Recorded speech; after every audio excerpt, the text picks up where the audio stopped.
Hai. Selamat datang kembali di channel Min Donghua.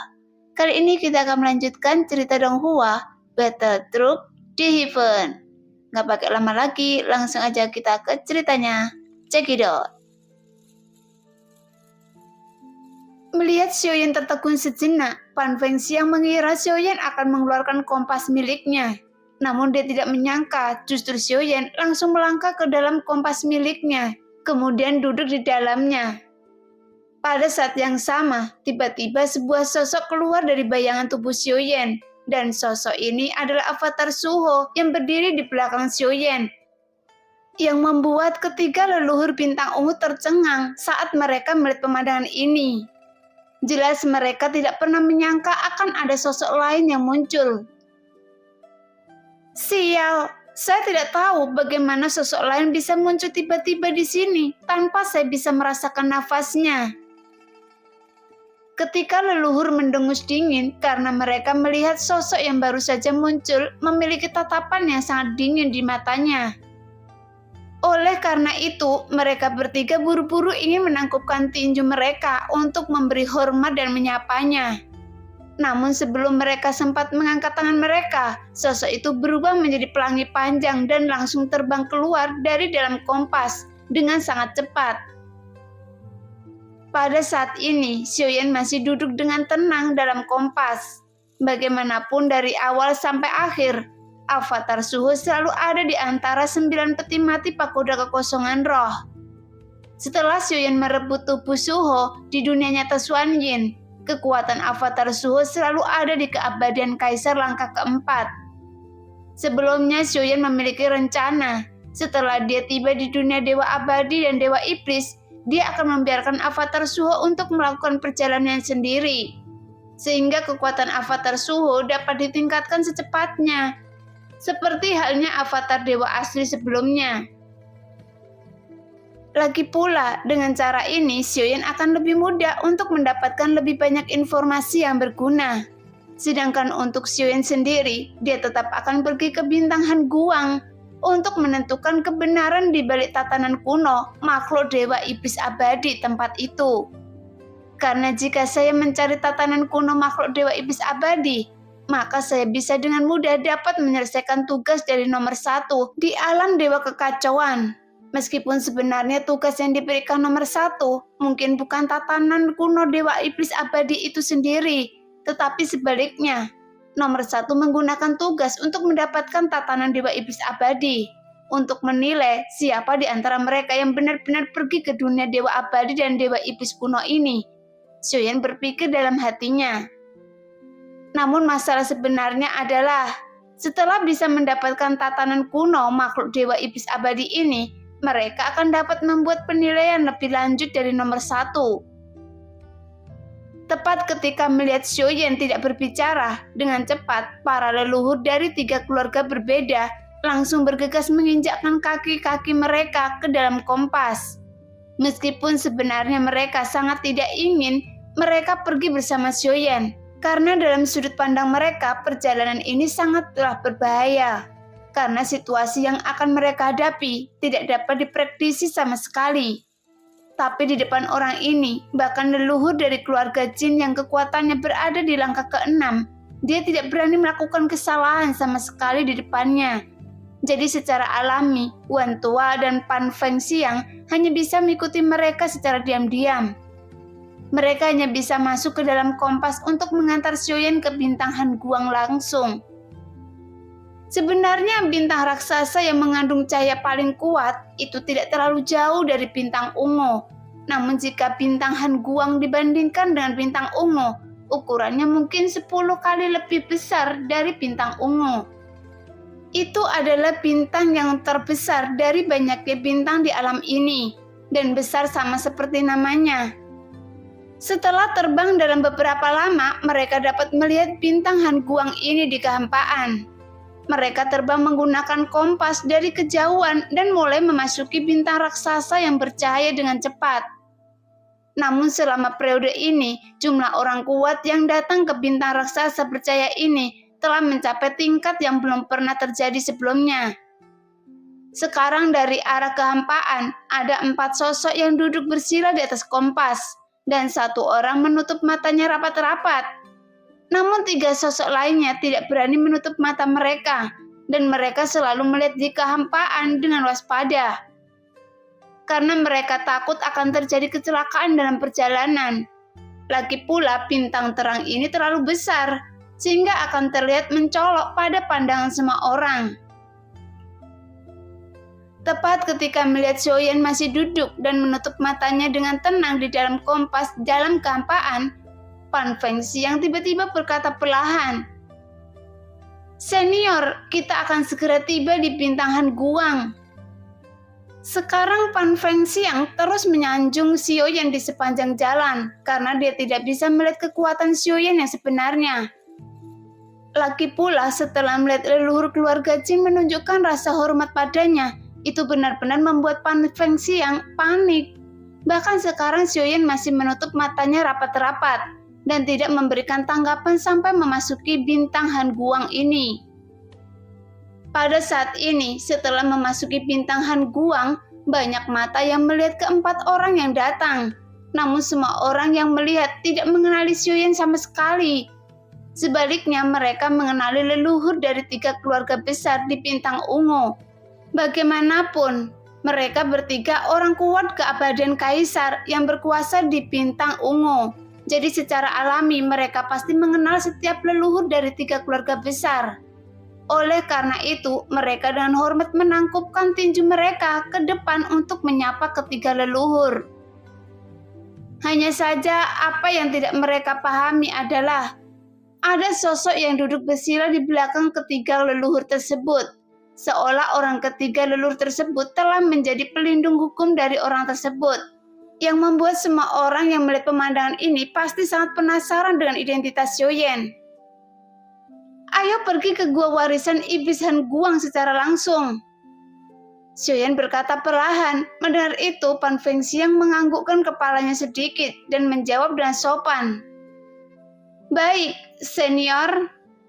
Segera Pan Fengxi yang mengendalikan kompas dan terbang di antara bintang-bintang terang dengan kecepatan sangat cepat. Bahkan meskipun ada badai dan awan yang menutupi langit, namun di bawah pertahanan kompas yang cukup kuat, mereka seolah-olah telah terbelah. Saat mereka melaju dengan sangat cepat, tiba-tiba sebuah serangan dahsyat langsung menyapu ke arah kompas, terbang secara langsung. Melihat pemandangan itu, Pan Fengxi yang merutkan kening. Dengan cepat, dia segera melambaikan jubah lengan bajunya untuk segera mengambil tindakan. Kemudian tiba-tiba sebuah gelombang energi yang sangat kuat menyapu dengan liar untuk memblokir serangan yang datang. Tuar. Pada saat kedua kekuatan yang menakutkan bertabrakan, energi yang sangat kuat meledak dengan keras yang membuat dampak energi ledakan tersebut mengakibatkan kompas terbang bergetar. Setelah serangan itu diblokir Pan Fengxi yang, tiba-tiba sebuah suara terdengar. "Pan Fengxi yang, Wan Tua, bukannya saya sudah mengatakan kepada kalian sebelumnya, kalian berdua tidak diperbolehkan memasuki bintang Han Guang lagi selama 100 tahun. Jika kamu berani datang ke sini lagi, maka kalian hanya mencari kematian." Sebuah sosok berteriak dengan dingin dari ujung yang jauh. "Sialan, yang menyerang kita sepertinya keluarga Nisun." Pan Fengxi yang menyebut sebuah nama sosok yang berteriak. Jelas dia juga mengenali sumber suara itu. Bahkan Wan Tua juga mendengus dingin saat dia mendengarnya. Hanya saja Jin Dongming yang masih terlihat tenang tanpa rasa takut sedikit pun. "Jin Dongming, kita teman lama. Bukankah Anda tahu bahwa kedua orang ini telah melanggar hukum di bintang Han Guang? Jadi seharusnya Anda tidak bisa membantu mereka." Pada saat ini, di antara kumpulan awan beberapa sosok perlahan keluar dari sana. Dan beberapa sosok ini dipimpin oleh seorang pria yang mengenakan jubah ungu. Dia berdiri di udara dengan tenang, namun matanya tertuju pada 4 orang di atas kompas. Yang pertama dia menatap pada 3 leluhur bintang ungu, hingga akhirnya dia menatap Xiaoyan yang masih duduk bersila dengan mata yang tertutup. yang membuat pria itu menyipitkan alisnya sedikit. Saat dia melihat wajah sosok yang tidak dia kenal, yang membuat sosok pria ini menjadi tidak senang. "Ada apa? Mengapa kita berhenti?" Xiuyan berkata dengan dingin. "Senior, sebenarnya kami berdua memiliki beberapa keluhan dengan keluarga Ni dari Bintang Han Guang. Sekarang dia ingin menghentikan kami untuk memasuki Bintang Han Guan." Pan Fengxi yang berkata perlahan, kemudian menangkupkan tinjunya kepada Xiuyan.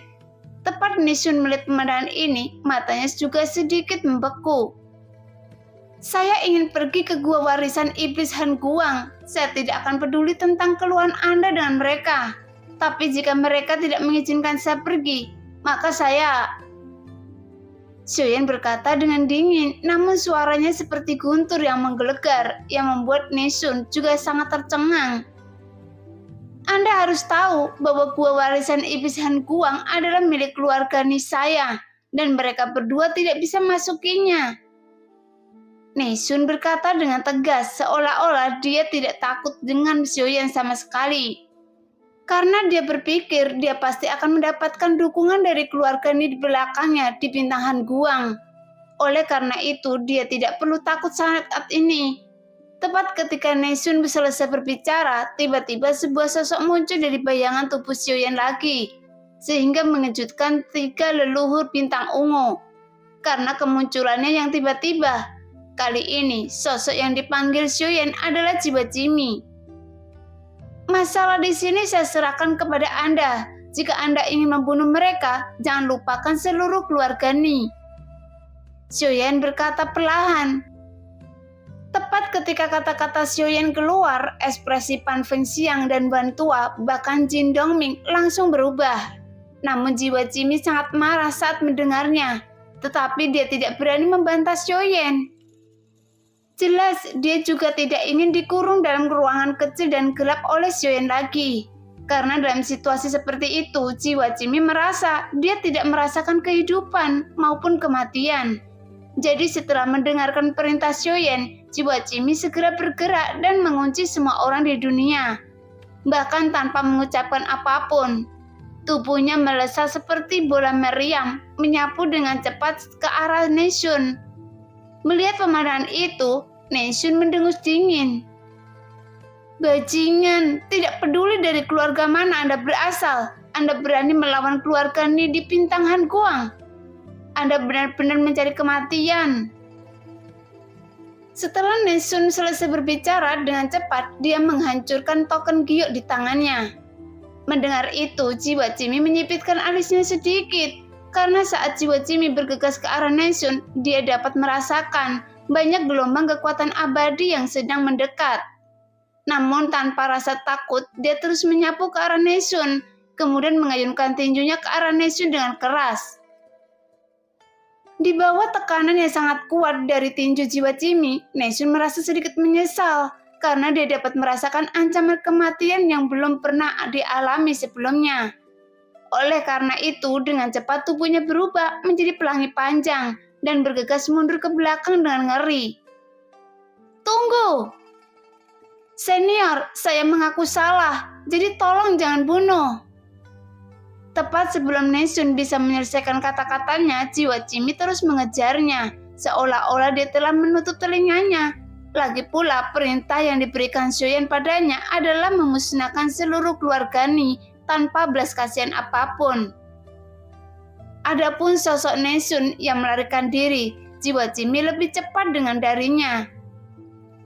"Anda seharusnya bisa lebih cepat membersihkan mereka," Xiuyan berkata dengan dingin. Mendengar itu, ketiga leluhur langsung tercengang di tempatnya, karena pada saat yang sama mereka melihat dengan jelas sosok yang baru muncul mengayunkan tinjunya dan langsung menghantam tubuh Nisun dengan keras. Tuar!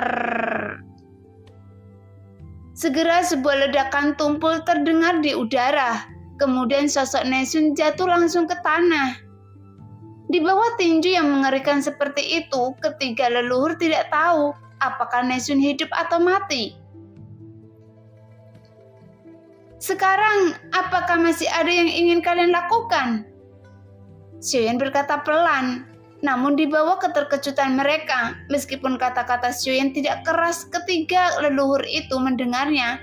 Oleh karena itu, Pan Fengxi yang tidak berani mengabaikannya dan buru-buru mengendalikan kompas terbang menuju ke gua warisan iblis Han Guang. Melihat pemandangan itu, akhirnya mereka mempercayai Xiuyan sekarang bahwa Xiuyan adalah musuh dari 3 keluarga besar yang terkuat di dunia Dewa Abadi dan Dewa Iblis. Namun kecuali 3 keluarga besar yang terkuat, siapa lagi yang berani bertindak begitu mendominasi? Meski begitu, mereka juga benar-benar tidak dapat memikirkannya sama sekali. Nah, demikianlah cerita hari ini. Terima kasih yang sudah menonton video Min Earth sampai selesai. Sampai jumpa di video selanjutnya. Bye-bye.